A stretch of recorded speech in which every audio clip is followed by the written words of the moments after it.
Donald Trump is trying to take about $230 million from taxpayers and pocket it basically for himself. That is one of the biggest scandals we've ever seen in the history of money and ethics. This is Ari Melber from MSNBC. And legally, this is a big problem for Donald Trump. And nowadays, a lot of people say, well, maybe none of the rules and laws apply, and maybe that's what he'd like. But the truth is actually more complicated. For one thing, as this story broke, the New York Times had the first bombshell report that Trump wants to basically use a process that exists for what we might call wrongful incarceration or prosecution and use that to pocket money for himself. He wants to use that process. And since that's broken, even some Republicans want nothing to do with this story.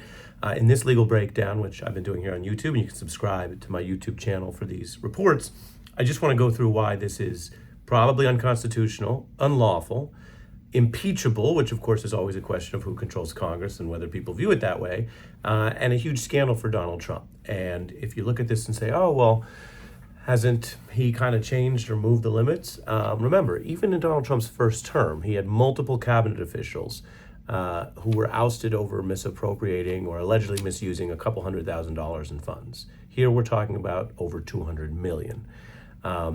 Was Pruitt, if you remember that example.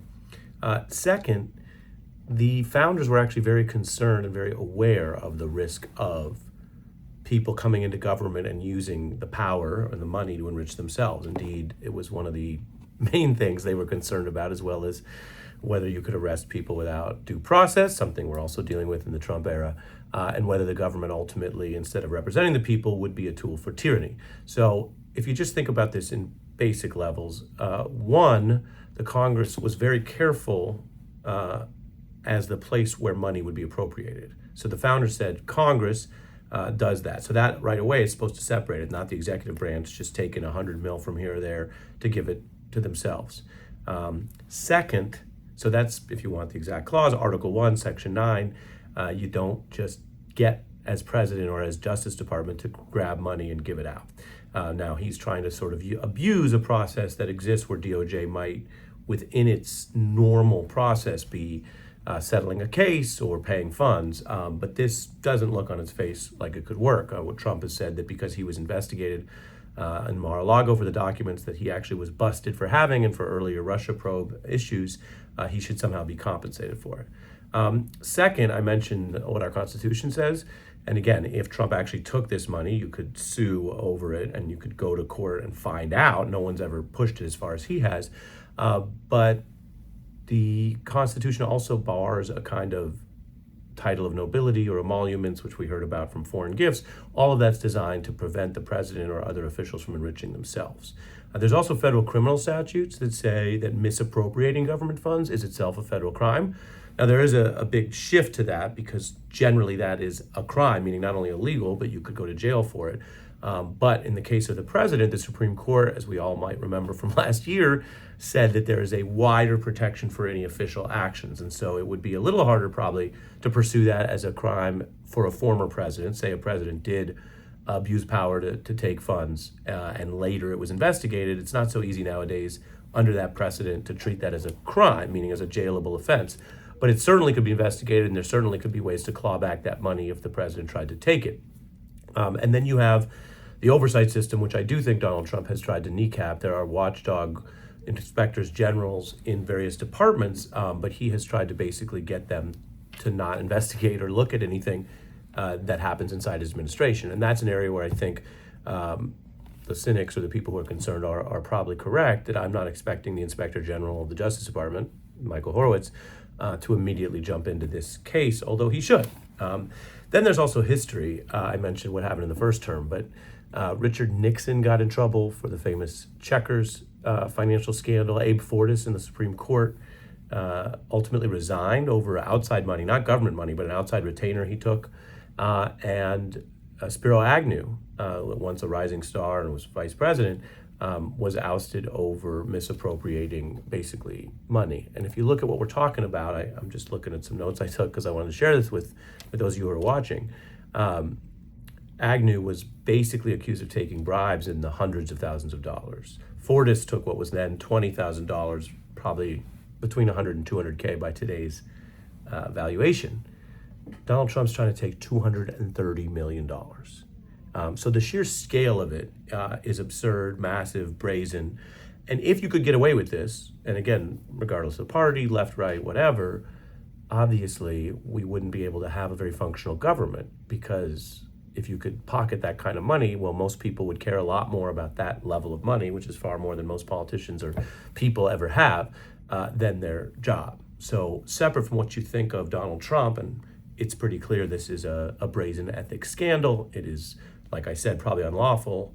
It also gives you some idea of where his priorities are. He's thinking about enriching himself, not working for the public interest, the common good. But separate from what everyone thinks of Donald Trump, when we talk about the founders and the rules, we need those things to govern ourselves. And so if you have rules that break down for one president or another, you won't get good government or representative government in the future, because there will be these giant loopholes where people are going to enrich themselves and be potentially more motivated by that than serving the public interest. And so this is something that we've seen, again, back to the founding and throughout history, and you see it abroad a lot. Countries that start by going towards a more autocratic or strong man, strong person approach very quickly have other problems that are even separate from policy or ideology. They have a kind of constant corruption, a kleptocracy, and that affects every facet of life, even for people who say maybe they're less concerned about what I mentioned, due process or being picked up on the streets, or maybe they don't think that's a first order concern for them. But when the entire marketplace and business is under the thumb of the government, and when the government's money and government contracts and government activities are also under the thumb or the corruptive control of a small number of politicians, you get a more corrupt society through and through, top to bottom. And so even people who might identify with a given ruler's certain claims or pitches or appeals find very quickly that a lot of other things aren't working well and aren't working for them, and that's a huge problem. So again, this is an area where in the short run, Donald Trump may be just seeing if he can get away with this. It's by far the worst ethics scandal of the second term. And I would say, based on looking over the history, probably worse than anything in the first term. So maybe his worst financial ethics scandal. It also undercuts more casual claims he used to make. I used to go to cover these events, interview people, and some Trump supporters, especially back in the first campaign, said, well, he's so rich, he won't have to worry about money. It's been quite the opposite. He spent a lot of time on his businesses, on this cash grab, on crypto that he and his family are investing in, reaping billions. That's outside of government funds, while they deregulate the crypto industry. And so it actually, if you look at the evidence, turns out that he's very involved, almost sometimes fixated on making money for himself, his businesses, and his family at the time when he said he would be and is supposed to be focused on the public interest in running the government. And that's a corruption issue, a legal and constitutional issue, totally separate from whether you agree with things he's promised to do on grocery prices or immigration. So that's a breakdown of a huge scandal that not only matters right now, but could get worse for him in the future if we have future government accountability, lawsuits, independent courts, a future administration that looks back at this. And while I mentioned he has a type of partial immunity from the Supreme Court, people at DOJ don't. So if somebody at this Justice Department right now signs off on this, knowing that it's corrupt, or viewing it as what I mentioned, a violation of those constitutional provisions, or misappropriating federal funds, they could be on the hook because we can still have future accountability. That's my breakdown. Ari Melber, journalist and lawyer. You can subscribe to my YouTube if you want more updates like this.